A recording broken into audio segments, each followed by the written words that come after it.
Peace Ministries.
ஆண்டவரும் இரட்சகருமாகிய இயேசு கிறிஸ்துவின் நாமத்தினாலே உங்கள் ஒவ்வொருவருக்கும் காட் கோஸ் மினிஸ்ட்ரி சார்பாக புத்தாண்டு வாழ்த்துதலை தெரிவித்துக் கொள்கிறேன்.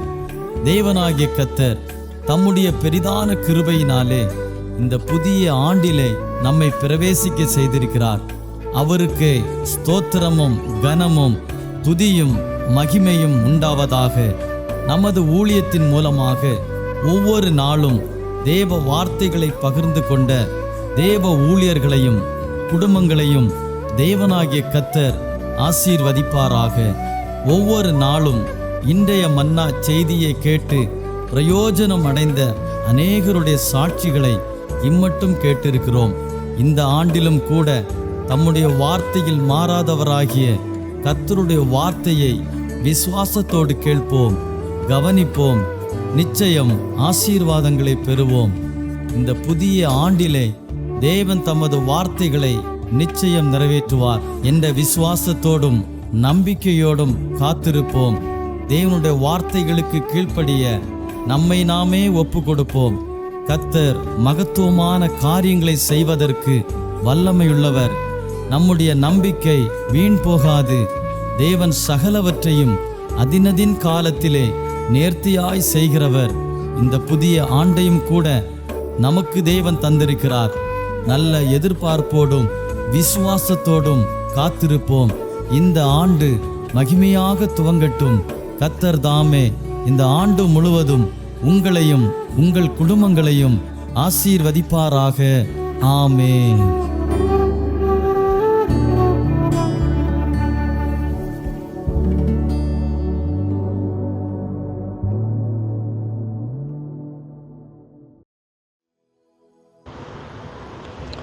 கர்த்தராகிய இயேசு கிறிஸ்துவின் நாமத்தினாலே உங்கள் யாவருக்கும் நன்றியும் வாழ்த்து அளித்துக் கொள்கிறேன். இந்த வாய்ப்பை கொடுத்த அருமையான காட் கோஸ் மினிஸ்ட்ரியுடைய தலைமை போதகர் தாமஸ் மாஸ்டர் அவர்களுக்கும் மற்றும் ஊழியர்கள் மற்றும் குடும்பத்தார்கள் எல்லாருக்கும் இயேசுவின் நாமத்தினாலே கிறிஸ்மஸ் அண்ட் புது வருஷ நல்வாழ்த்துக்களை தெரிவித்து கொண்டு இன்றைக்கு சிந்தனைக்கு எடுக்கப்பட்ட ஒரு வேத பகுதியை நான் எடுத்து வாசித்து நான் தியானிக்க போகிறோம். கர்த்தர் தாமே உங்கள் யாவரையும் ஆசீர்வதிப்பாராக. எபேசியர் 6ஆம் அதிகாரம் 1 முதல் 24 வசனங்களை வரை வாசிக்கும் பொழுது அங்கு அநேக காரியங்களை பவுல் குறிப்பிட்டு எழுதியிருக்கிறதை பார்க்கிறோம். அப்போஸ்தலனாகிய பவுல் எபேசியருக்கு நிருபத்தில் ஆண்டவர் தெளிவாக அங்கு எழுதப்பட்டிருக்கிறது. இன்னைக்கு நம்ம எல்லா வாசனமும் வாசித்தும் கேட்டும் அதை பிரசங்கித்தும் இருக்கிறோம். மறுபடியும் ஏன் இந்த வார்த்தைகளை நமக்கு கர்த்தர் கொடுக்கிறேன்னு சொன்னால் மறுபடியும் ஞாபகப்படுத்துகிறார். நம்ம விசுவாசத்திலே சோர்ந்து போயிருக்கிறோம், ஊழியத்திலே சோர்ந்து போயிருக்கிறோம், குடும்ப வாழ்க்கையிலே சோர்ந்து போயிருக்கிறோம், பிள்ளைகள் வாழ்க்கையிலே சோர்ந்து போயிருக்கிறோம், எல்லா வேலையிலே சோர்ந்து போயிருக்கிறோம். எந்த நிலையிலுமே சோர்ந்து போயிருக்கிற நமக்கு மறுபடியும் கர்த்தர் இந்த வார்த்தையை உறுதிப்படுத்தி நம்மை பலப்படுத்தி இன்னும் ஓடுவதற்கு கர்த்தர் கிருபை பாராட்டுவாராக. ஆமென். இந்த வேளையிலும் கூட அந்த சோதர எபேசியர் 6ஆம் அதிகாரம் 6ஆம் வசனத்தை வாசிக்கும் பொழுது இங்கே வேதம் சொல்லுகிறது, மனுஷனுக்கு பிரியமாயிருக்கிற இருக்க விரும்புகிறவர்களாக ஊழியம் செய்யாமல் கிறிஸ்துவின் ஊழியக்காரராக மனப்பூர்வமாய் தேவனுடைய சித்தத்தின்படி செய்யுங்கள் என்று வேதம் சொல்லுகிறது. இன்றைக்கு அநேக விதத்தில் குடும்பத்தில் கூட, தனிப்பட்ட வாழ்க்கையில் கூட, ஊழியத்தில் கூட, சபையில் கூட, வெளியில் போய் பிரசங்கம் பண்ணால் கூட நம்ம என்ன பார்க்குறோன்னா, மனுஷனுக்கு பிரியமாக இருக்கிறதா என்று தான் நம்ம ஊழியத்தை செய்கிறோம். அந்த மனுஷனுக்கு பிரியமாய் ஊழியம் செய்வதனால அநேக தோல்விகளை அடைகிறோம். இன்றைக்கி சிந்தித்து பாருங்கள், இன்றைக்கி நம்ம சுயமாய் ஓடுகிறதுனால நம்ம எந்த இடத்துலையுமே, எந்த நிலையிலுமே மனுஷனை பிரியப்படுத்த நினைக்கிறோம். அதனால தான் நம்ம சில வாழ்க்கையில், சில வேளையில், சில காரியங்களை நம்ம செய்ய எத்தனைப்படும் பொழுது தோல்வியை நாம் அடைகிறோம். ஆனால் இங்கே வேதம் எபேசியருக்கு பவுல் எழுதும்போது அங்கே தெளிவாக என்ன சொல்லுகிறார்னா, நீங்கள் மனுஷனுக்கு பிரியமாக இருக்க விரும்புகிறவர்களாக ஊழியம் செய்யாமல், அதாவது மனுஷனுக்கு பிரியமாக இருக்க விரும்புகிறவர்களாக ஊழியம் செய்யாமல் கிறிஸ்துவின் ஊழியக்காரராக, கிறிஸ்துவுக்காக. ஏன்னா கிறிஸ்து எப்படி ஊழியம் செய்தார்னா, அவர் பிதாவின் சித்தத்தின்படி இந்த உலகத்துக்கு வந்தார். வந்த பொழுது 12 சீசர்களை தெரிந்து கொண்டார். அந்த 12 சீசர்களும் 12 விதமான உபதேசத்தை இயேசுவுக்கு சொன்னார்கள். அதை சொன்னார்கள். ஆனால் அது இயேசு போன இடத்துல திரளான கூட்டம் வந்தது. திரளான ஜனங்கள் கூடி வந்தார்கள். அநேக குடும்பத்தை சந்தித்தான், அநேக வியாதிகளை சந்தித்தான். ஆனால் அங்கே பாருங்கள், கிறிஸ்து தன் ஊழியம் செய்த நோக்கம் என்ன? பிதாவின் சித்தம் எதுவோ அதை அறிந்து ஊழியத்தை செய்தார். அநேக கிராமங்களுக்கு போனார், பட்டணங்களுக்கு போனார். அன்னைக்கு சகல இடங்களும் சுற்றி தெரியும் பொழுது வசனம் சொல்லுகிறது, அவர் அங்கே இருக்கிற மனுஷனுக்கு பிரியமாக ஒன்றும் செய்யாதபடி பிதாவுடைய சித்தம் எதுவோ அதன்படியே தன் ஊழியத்தை நிறைவேற்றினார். அதனால தான் அந்த சிலுவையில் அவர் அடிக்கப்பட்ட பொழுது கூட அவர் ஒருபோதும் என்ன செய்யலை, சோர்ந்து போகலை. ஏன்னா அன்னைக்கு நம்ம அநேக ஊழியக்காரர்கள் சோர்ந்து போயிருப்பதுக்கு காரணம் நம் மனுஷனுக்கு பிரியமாய் ஓடுகிறதுனால, மனுஷனுக்கு பிரியமாய் நாம் செய்கிறதுனால தான் சில வேளையில் நம்ம சோர்ந்து போயிருக்கிறோம். இன்றைக்கு நம்ம சிந்தித்து பார்ப்போம் என்று சொன்னால், மனுஷனுக்கு பிரியமாக இருக்க விரும்புகிறவர்களாக ஊழியத்தை செய்யாமல் 2022 வருஷம் வரைக்கும் அப்படி தான் செய்திருக்கிறோம். அது போகட்டும். இனி என்ன செய்யணும்னா, 2023 வருஷம் துவக்கத்தில், ஆரம்பத்திலேயே நம்ம என்ன செய்யணும்னா, நம்ம இருந்து ஜெபம் பண்ணும் பொழுது, ஆண்டவரே உமக்கு பிரியமாய் நான் ஊழியத்தை செய்ய வேண்டும், உமக்கு பிரியமானதை செய்ய வேண்டும் ஆண்டவரே, உமக்கு உகந்த ஊழியத்தை செய்ய வேண்டும் ஆண்டவரே. இதுவரைக்கும் மனுஷனை பிரியப்படுத்தி மனுஷன் பார்வைக்கு நாம் ஊழியம் செய்து நாம் என்ன செய்யணும், ஊழியம் நிறைவேறக்கூடாதபடி இருக்கிறது. இன்றைக்கி ஊழியத்தில் தடை இருக்கிறது, ஊழியத்தில் பாரம் இருக்கிறது, வேதனை இருக்கிறது. என் ஊழியத்தில் ஒரு வெற்றி உள்ள ஊழியம் செய்ய முடியலை. அதே போல் என் குடும்பத்தில் கூட சில காரியங்களையும் செய்ய முடியலை. ஏன்னா மனுஷனை பார்த்து செய்கிறதுனால என் குடும்பத்திலையும் குழப்பம், வாழ்க்கையிலையும் குழப்பம், ஊழியத்திலையும் குழப்பங்கள். இந்த குழப்பம் மாறுவதற்கு வேதம் சொல்லுகிறது, நீங்கள் மனுஷனை பிரியப்படுத்துவதற்கு ஊழியம் செய்யாமல் நீங்கள் தேவனை, கிறிஸ்துவின் ஊழியக்காராக மனப்பூர்வமாக தேவனுடைய சித்தத்தின்படி, அவருடைய சித்தம் எதுவை அறிந்து அந்த சித்தத்தின்படி ஊழியத்தை செய்யுங்கள் என்று வேதம் தெளிவாய் சொல்லுகிறது. ஆமென். இந்த வேளையிலும் கூட இதை குறித்து ஒரு 4 விதமான காரியங்களை நாம் சொல்லி ஜெபிக்க விரும்புகிறேன். கர்த்தர் உங்களை ஆசீர்வதிப்பாராக. போராட்டம் உண்டு. இந்த உலகத்தில் அநேக போராட்டங்கள் உண்டு. அப்போ நம்ம நினைக்கிறோன்னா பக்கத்து வீட்டில் தான் போராட்டம். அதாவது நிறைய ஊழியக்காரங்க சொல்லுவாங்க, எனக்கு விட தான் நிறைய செய்வனை வைக்காங்க, நிறைய மாந்திரவாதம் பண்ணுதாங்க, எல்லாம் சொல்கிறாங்க. ஸ்தோத்திரம். அதெல்லாம் ஒரு பக்கம் இருந்தாலும் வசனம் சொல்லுகிறது, நீங்கள் அதை உண்மையாக நீங்கள் அறிந்து கொள்ளணும். எப்படி அறிந்து கொள்வதுன்னா, மனக்கண்கள் திறக்கப்படணும். நம்ம சோத்திர ஆவியில் தான் இந்த காரியங்களை அறிந்து கொள்ள முடியும். நம்ம பார்க்கும்பொழுது நம்ம நேரடியாக நல்லா தான் பேசுவாங்க, நல்லா தான் சிரிப்பாங்க, நல்லா தான் பழகுவாங்க, எல்லாம் நன்மையாக தான் இருக்கும். ஆனால் சோத்திரம் வசனம் சொல்லுகிறது, உலகத்தில் உங்களுக்கு உபத்திரவம் உண்டு, ஆனாலும் திடன் கொள்ளுங்கள், உலகத்தை ஜெயித்தேன் என்று வசனம் சொல்லுகிறது. இந்த எபேசியர் 6ஆம் அதிகாரத்தில் நீங்கள் வாசிக்கும் பொழுது, ஒன்று நமக்கு விரோதமாய் போராடுகிற ஒன்று உண்டு, அதுதான் துரைத்தனங்கள். இந்த துரைத்தனங்களை நாம் ஜெயிக்கணும். இந்த துரைத்தனங்களை இயேசுவின் நாமத்தினாலே ஜெயிக்கணும். அதற்கு ஒரே ஒரு வழி, ஜெபத்தை தவிர வேறு வழி கிடையாது. ஏன்னா அந்த துரைத்தனம் என்பது சோத்திரம் தேவ ஜெபத்துக்கு விரோதமானது, தேவ பிள்ளைகளுக்கு விரோதமானது, தேவ விசுவாசிகளுக்கு விரோதமானது, சபைக்கு விரோதமானது. இப்போ என்ன செய்யணும்னா, இந்த துரைத்தனங்கள் நம்மளோட போராடும் பொழுது நமக்கு முன்னாடி யார் தெரிவானா? மனுஷர்கள் தான் தெரிவார்கள். இந்த மனுஷன் பண்ணிட்டானோ, இந்த மனுஷன் பண்ணிட்டானோ, இந்த குடும்பம் தான் பண்ணிட்டோ, இல்லை இந்த ஊழியக்காரங்க தான் எனக்கு விரோதமாக எதோ பண்ணுதாங்களோ, அல்லது மந்திரவாதம் பண்ண இல்லை. ஆனால் வசனம் சொல்கிறது துரைத்தனங்களை நம்ம என்ன செய்யணும்? ஜெயிக்க வேண்டும். இரண்டாவதாக அதிகாரங்களை ஜெயிக்கணும். உலகத்தின் அதிகாரங்கள் வசனம் சொல்கிறது, பிசாசு சொல்லுகிறான். மத்தேயு 4ஆம் அதிகாரத்தை சொல்கிறான், இந்த உலகத்தின் எல்லா அதிகாரமும் எனக்கு கொடுக்கப்பட்டு இருக்கிறது, நீ என்னை தாழ விழுந்து பணிந்து கொண்டால் நமக்கு எல்லாம் தருவேன் இயேசுவிட்ட பிசாசு சொல்லுகிறதை பார்க்கிறோம். ஏசப்பா என்ன சொல்றாரு?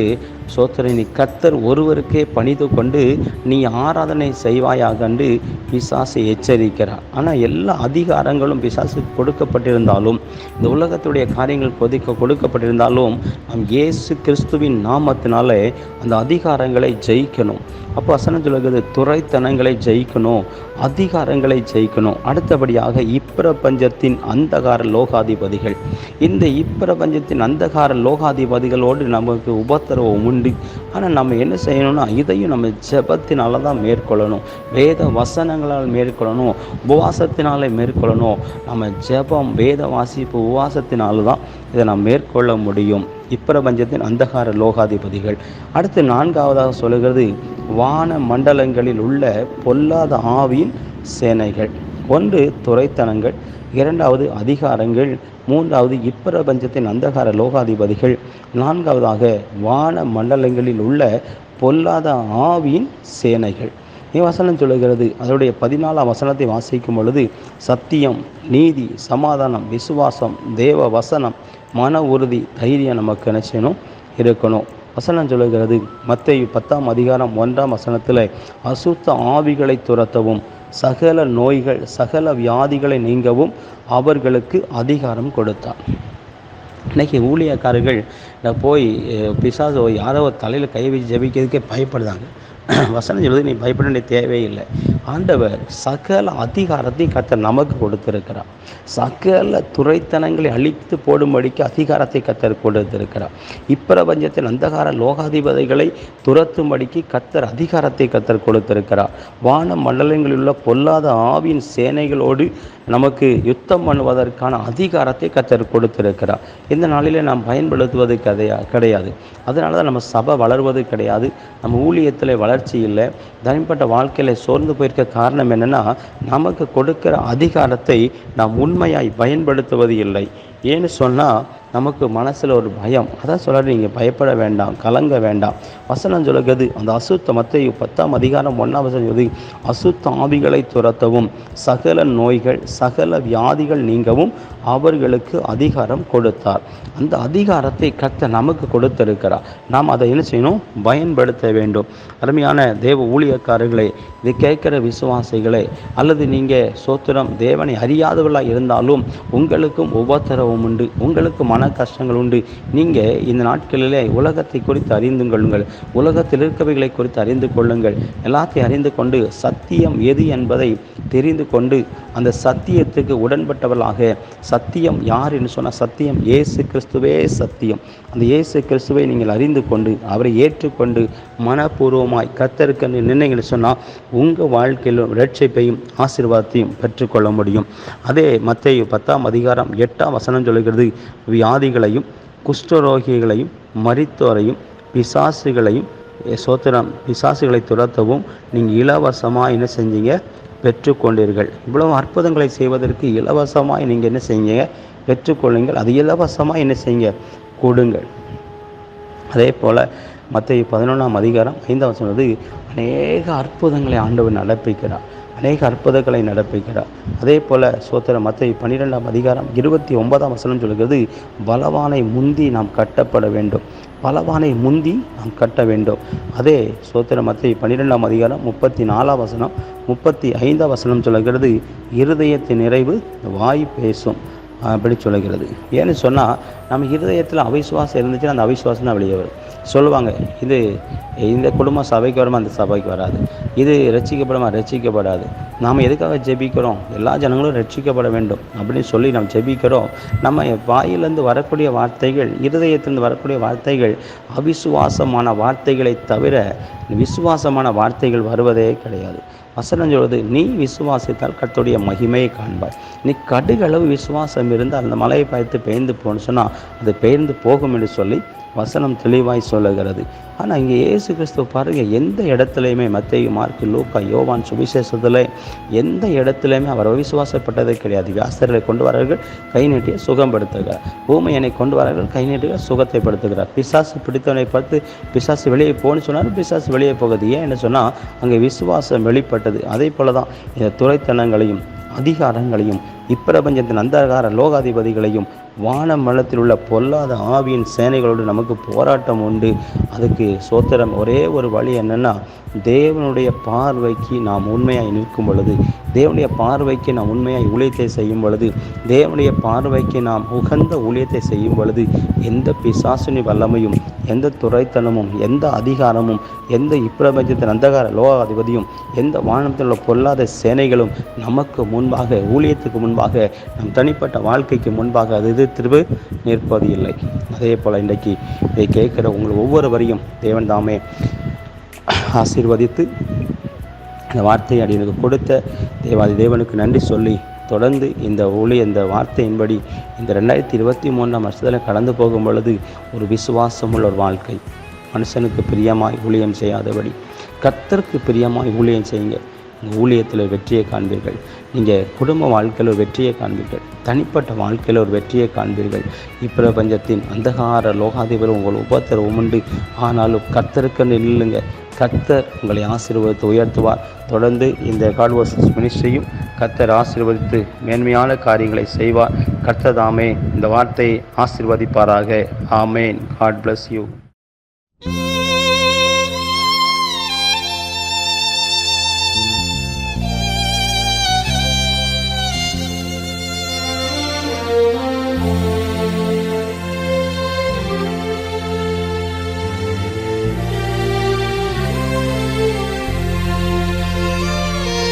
ராஜா உம் பிரசன்னம் போதுமையா, எப்போதும் எனக்கு போதுமையா.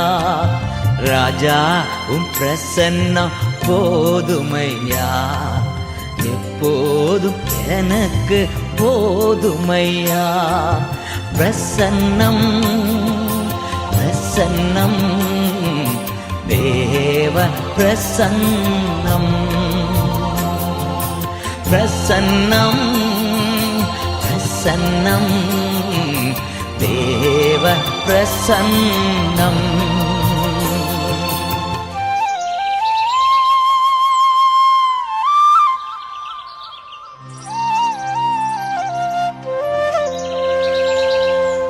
அதிகாலமே தேடுகிறேன், அதிகாலமே தேடுகிறேன், ஆர்வமுடன் நாடுகிறேன், ஆர்வமுடன் நாடுகிறேன்.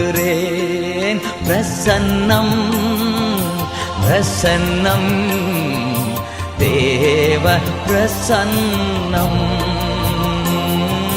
பிரசன்னம் பிரசன்னம் தேவ பிரசன்னம்.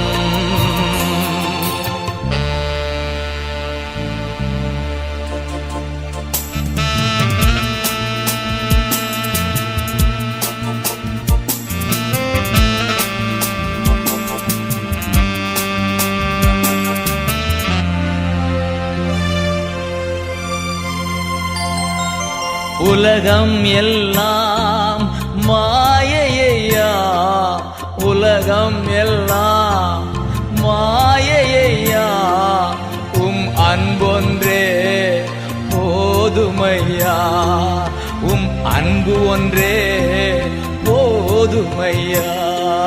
பிரசன்னம் பிரசன்னம் தேவ பிரசன்னம்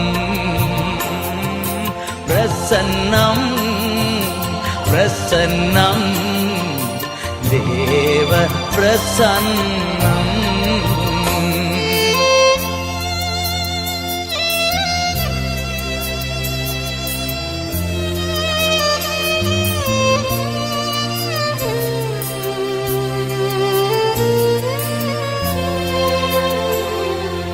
இன்னும் உம்மை அறியணுமே, இன்னும் உம்மை அறியணுமே, இன்னும் கிட்டி சேரணுமே, இன்னும் கிட்டி சேரணுமே. பிரசன்னம் பிரசன்னம் தேவ பிரசன்னம் பிரசன்னம் பிரசன்னம் தேவ பிரசன்னம்.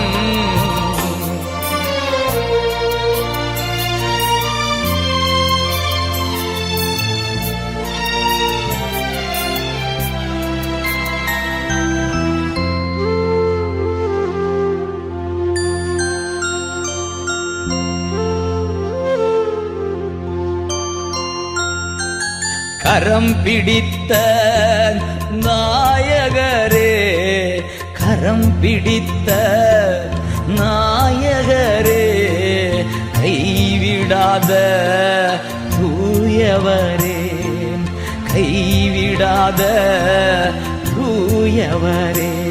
உம் பிரசன்னம் பிரசன்னம் தேவ பிரசன்னம்